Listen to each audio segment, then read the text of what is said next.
See, originally I was going to go ahead and do a 4-star to 5-star damage comparison, and I found out that I'm missing a singular weapon for Makoto's 4-star weapon, so that's going to have to wait till later down the line, which will happen later this week.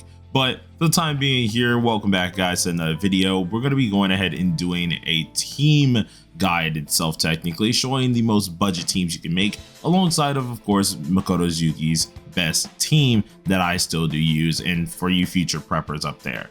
So, as per usual, as always, I'm gonna try and get you guys straight in there, so let's go ahead and get straight there. Getting straight into it, the one thing I can say about Makoto Yuki is using 4 stars really is not going to be that hard of a problem for him.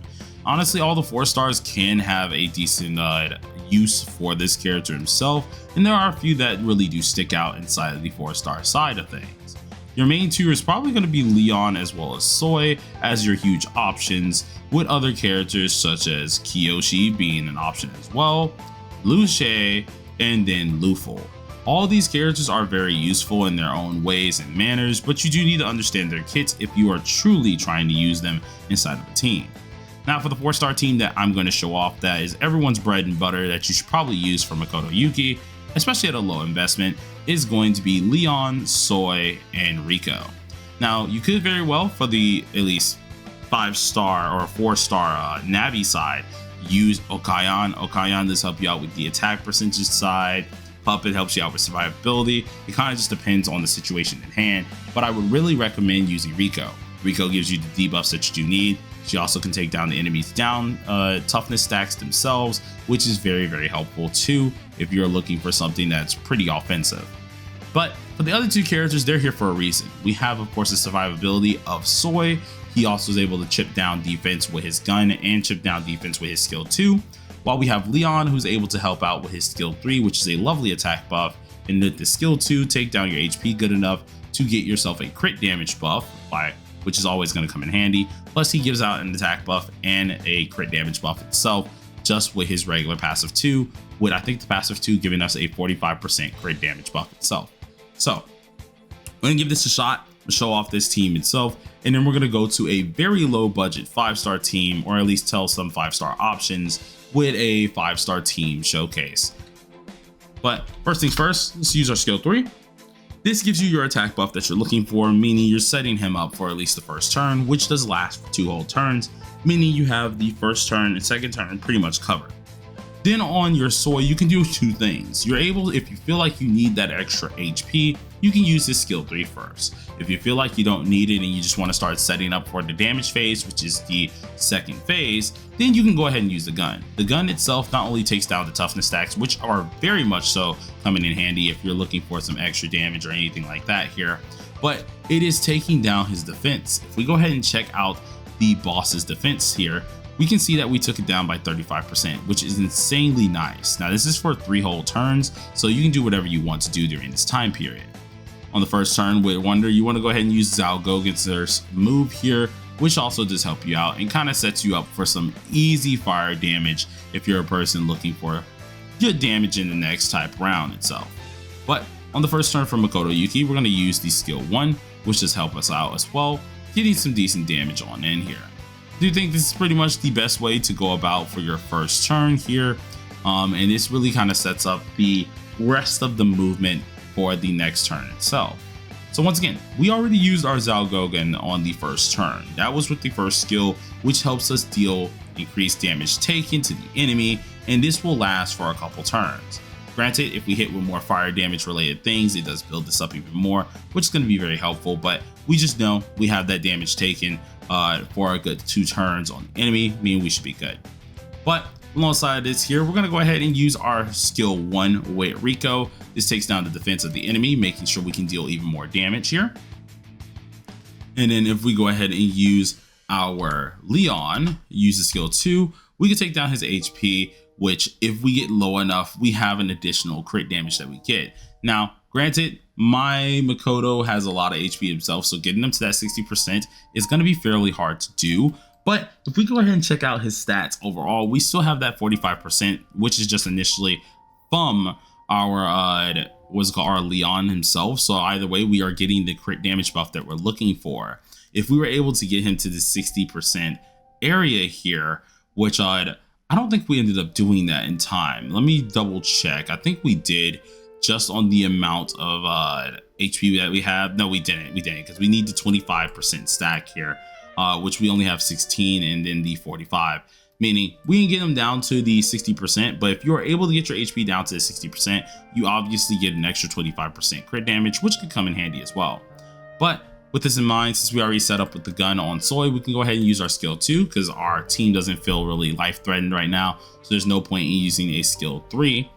And then at this point in time, you want to swap Makoto, or at least not Makoto, our Wonder off of Zalgogan and swap to Dionysus. But before you use anything, pop off the highlight with your Dionysus, seeing this gives you a crit damage buff, or at least a damage bonus itself from the highlight that you're going to end up using. Then once you go ahead and use your skill that you have, Rebellion or Revolution on your character, I would suggest using Rebellion because this gives you a better crit rate and crit damage buff itself. This sets you up for the damage phase of Makoto Yuki. First things first, you're going to go ahead and use his W assist, which is always great. I always call it W assist because it's just the W key itself, but it's just the assist button, which does help you out. Then you want to use the third G because the third G itself is giving you an extra attack % amount for your entire party. By going ahead and combining both the assist, which gives you a 20% attack buff, and the third G itself, this is going to be very nice for yourself. So you obviously get that lovely attack buff, and then you're getting some decent damage, which also gives you some stacks of special moon phase, helping out your overall damage. So let's go ahead and use the skill 3, which now we should have our special moon phase damage here. And boom, we get a decent bit of damage. Now, obviously, this is a low investment 4-star team here, so he's not going to deal the most stellar of damage, but he still does decent enough for people who needed to build a low investment 4-star team. But with that out of the way, we're going to do a low investment 5-star team, and then his legitimate team you should see on release. So let's get over there. Now with that out of the way, we have the 5-star low investment team. Now this one is honestly up to you. It kind of depends on what you have, but if you're looking for an actual 5-star related Navi, there's only 2 I would really recommend for you guys, and that's going to be Futaba, seeing that she helps out with the crit rate and attack offensively, and then of course Anj. Now we're not going to use either one of them because you guys see the account, you see what's happening here. I don't want to give you any false perspective on that type of deal here for the damage wise. So we're going to use our Rico. Rico is always a good option when it does come down to Navis, and even if you're looking for a 5-star team that's low budget, Rico can somewhat be better than them at times, seeing you can get the down gauge, you have the defense downs that you have, and overall just damage taken down, which can be very helpful for you getting some extra damage in. As for some 5-stars you want to go ahead and end up using here, one of the few that I can immediately recommend is going to be Marion. Now, Marion, if I can find her, is insanely busted. She helps you out because if you have the A1, you get a pin buff. She is in the standard banner now at this point, so using her as an option is actually very nice to go ahead and do. So Marion's also a really good one. But the other character that you very much so can end up using, that's also a standard banner exclusive, is going to be Howler. Both of these characters are in the standard banner, hence the reason I ended up picking them for this one. The only downside about using a team like this is, yes, we have the defense downs, we have all the things that are helpful for Makoto Yuki, but we are missing pin and we are missing crit damage. Both of these things are hard to do for other 5-star users. There's not many 5-stars that have them that are standard related. You're usually gonna have to use a 4-star character like Leon for a crit damage buff, or use a 5-star character such as Turbo, the Twins, or even using Winvast if you want like a pin related buff or a crit damage related buff. So we're just going to use these two as a standard showcase themselves, seeing that they're both in standard, so that it is a budget team. It's easily able to be made here. And I'm going to try to run this in the option that you're still using it as if Runa here is a 0. So for an A0, if we're looking for single target type aspects, you want to go ahead and use our skill 2. Our skill 2 is more of the single target move that you want to use. It decreases the target's defense directly, which is based on her element accuracy, being very, very helpful for single target users. Then with at least meaning me, you always want to go ahead and use your skill 3, which gives you a lovely buff, especially if you're overhealing, seeing that not only are we getting our HP maxed on out, but if we're overhealing at any point in time here, we're getting a 20% pierce rate buff, which Makoto uses all the time. Now at this point in time, we're going to go ahead and use our skill 1 on Gogen once again, making sure they take that extra fire damage, and use our skill 1 on Makoto Yuki. Does some decent damage, nothing too crazy, pretty okay, right? But still some decent damage nonetheless. Now as our timer coming up here, in which we are going to come back over here again, we're going to go ahead and use our skill 1. Now, once again, I don't know if these fully do clash. I think they actually do overlap for the defensive downs that you do have. So for Runa here, you want to go ahead and use her skill 3. Her skill 3 is going to end up being a lovely defense down that you do want to go ahead and give out, seeing that for this one character, it technically will increase the damage taken by 34.3%. Granted, I do have dupes, so it gives it more debuffs than normal, as hits more than normal, but at the same time, you're usually looking for that increased target damage taken, which she's able to give on the skill 3, once of course we use it after our skill 2. Now at this point in time, we're going to use our skill 2. This gives us another overheal, meaning we're just obviously getting this pierce rate buff again, or at least refreshing it to the 20%, which is all we need to do. Afterwards, you go ahead and do the same thing that we did last time, swap to Dionysus, pop off the ult, which gives you a lovely damage bonus ult.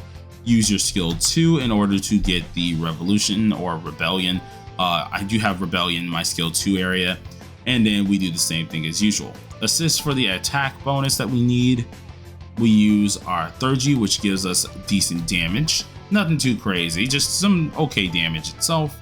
And then lastly, we're going to use our skill 3, which gives us even more damage as well. So let's go off this skill 3, and we should deal a decent bit of damage too. So about 500k, nothing too much there, but still decent nonetheless. Now granted, Makoto Yuki could get buffed depending on the team, he could get buffed in general, so we never know. But that's pretty much the team that you would possibly end up using if you don't have any crit damage buffers or anything like that as a low investment team. Now I'm going to show you guys the final team for the day, which is going to be if you have at least a 0 of all these characters, what to use. For the team that you're going to see on the day 1, of course, or at least when you're actually building this character, it's going to look a lot different. Usually you want to go ahead and use Winvast, usually having an A0 or A1, and then with this a long time, you want to go ahead and use Anj. Now, you could very well still use Futaba if you want to as a different Navi. Just like with Winvast, you could very well use the twins if you are able to, but I would only use the twins over Winvast if you do not have Winvast A1. Granted, if you have A1, then she's probably going to be the best in slot over the twins, at least until the twins get level 100. But at this point in time here, this is going to be the starter base of the team. Your last one that you want to go ahead and invest into can be a couple different ones. You could either go ahead and use Turbo for having another pin related buffer, which is directly helping out your pin, though I don't think it's going to be necessary with Anj there, it still is an option. You could also go ahead and use the other character here, which is going to be, if I can find them. Oh my god, where did they go? I just saw them, literally just saw them. Now this looks awkward. Oh, Howler, there you go, sorry. But then you can also use Howler. Now, reasoning for this, because now you have a buffer, you have a debuffer that goes alongside each other while also having a really strong buffing Navi. Now granted, if you don't want to use either one of these, then you could probably do something else, but I do think this is probably going to be the best one, at least for now, until Yukari comes out. So this is going to be the team that you're probably going to end up building, at least until Yukari does come out. Once Yukari comes out, you swap out Howler and you place Yukari on in. But we're going to do something like this. Usually in the first turn, you won't have A6 Anj or anything like that, but whenever Anj comes on, you're not going to use the skill 3. You're usually going to use the skill 1 first, so on and so forth. This gives you a decent buff, which is how it's going to go. So I'm going to use this as if I am a, what is it called, A1 or like A2 Anj itself, and try to only use it that way. As for the first turn with our Rico, we use the skill 3, which does help out our crit damage and our attack overall. Then for our Howler, we use the skill 2, still taking advantage over that defense down. And then for Wonder, we're going to go ahead and use the skill 1 of Gogen.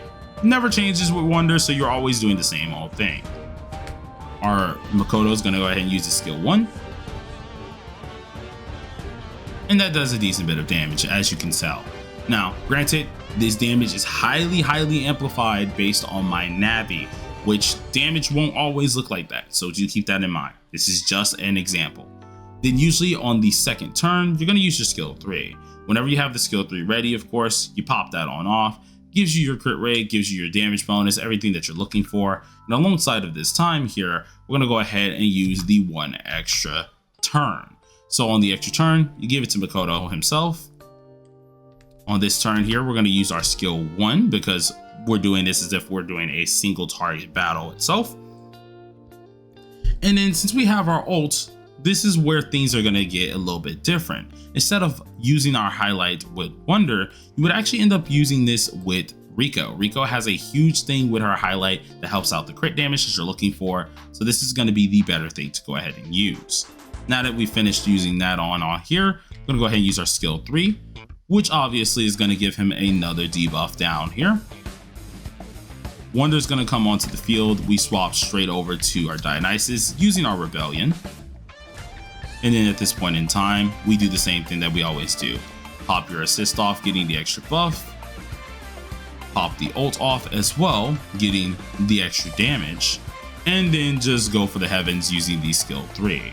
Obviously, the damage is way higher than you can see because one, we're in the extra turn. That does allow us to get extra points and more damage off, but you can obviously see the damage difference when you are using a actual 5-star related team with the locked in 5-star prospects. So this is what you're going to look forward to as the most expensive team that you can pretty much make off bat, and it will change as time does go, which I will update the video as time goes on with those things. But with that all out of the way, hopefully you guys enjoyed the video, and until next time everybody, stay safe, stay sharp, peace.